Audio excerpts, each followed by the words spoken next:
So who do you think is going to win the East? Celtics, the Bucks, or the Knicks? I'm a terrible prognosticator. I got to be honest with you. I'm a terrible prognosticator. Who do I think? Yeah, who do you think? I think the Celtics, and I think there's a difference in this year's team. Everybody talks about the demons of the 22 finals and the demons of the Miami Heat last year in the conference finals, but the addition of Kristaps Porzingis, Drew Holiday as well, of course, but the addition of Kristaps Porzingis, that to me changes their team. Changes their team. I like the Celtics, but I don't. Because with most teams, they rely on the three ball. And if they don't shoot the three ball well, they don't really have a plan B.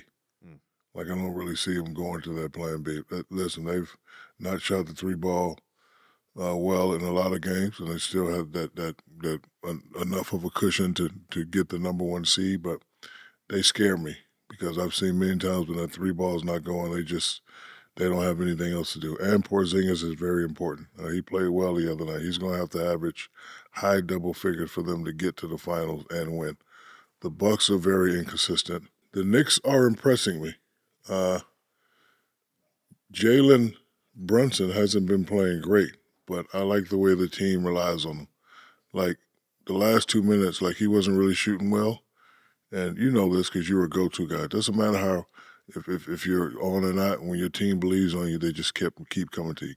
So he missed a shot, then he shoots that three in the corner, and he makes it, right? Boom. Josh, balling. Josh Hart is balling, and I wasn't even really thinking about him, and I think that's the missing factor of what's going on with the Knicks.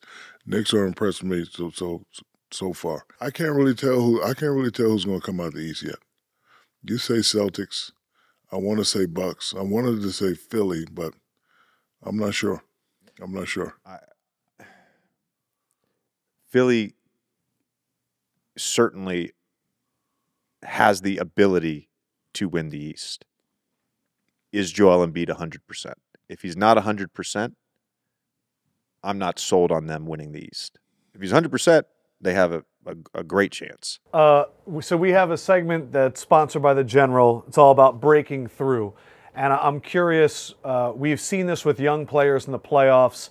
Sometimes it's like a Giannis or a Jokic breaking through and finally winning that title. But if you had to look at the landscape of the NBA right now and focus more on the younger guys, anyone that you think could have a breakthrough moment in this playoff run and establish themselves and start building something going forward? Yeah.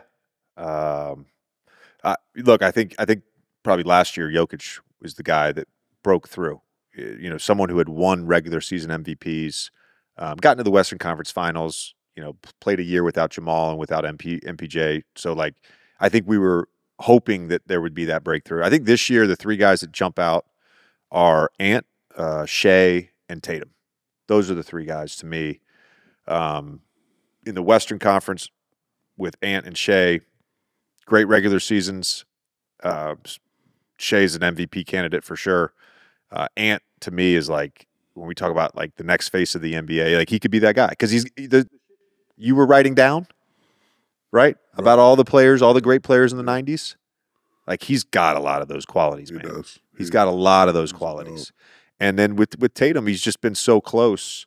You know, if they win this year, like it's a big moment for him and sort of how we view his legacy in Boston. Those are the three guys. I'm looking for KD to break through. Okay. Because we have similar things we had to go through. You know, of course, his first two championships were questionable, and now you hear people say, "Well, he has to win it without." So, I'm anxious to see if he can break through it and get it done. So he people were questionable about your championships, and your legacy. When I left LA, oh, he's done. He's old. Boom, boom, boom, and then I had to buckle down and get one more. So. Isn't that funny that it just, for guys at your level, that no matter what you do, people just want more. It's never enough. Yeah. It's called, to me, it's called motivation. Have you ever looked up Shaq's stats from the finals in 2000, 2001, and 2002?